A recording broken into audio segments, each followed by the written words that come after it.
Hello friends, do you want to learn the Python trick in 1 minute? Do you want to code like a professional? Here I am giving a simple Python trick. Swap the value of the two variable. I am assigning the variable a equal to 10, b equal to 20. Python is providing very simple way for swapping. A comma b equal to b comma a. So the b's value will get copied in A. The A's value will get copied in B. So without using a third variable, we are able to swap the value. Now we will print the result. Print A equal to followed by the variable A. A equal to the string.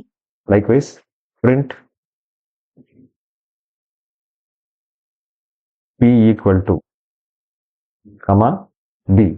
So now we will execute the program and check the result. Here it is A equal to 20, B equal to 10. So Python help us to swap the value of the variable without using the third variable. To learn more Python tricks and useful programming, please subscribe to Dr. JK Academy. Thanks for watching this video. Thank you.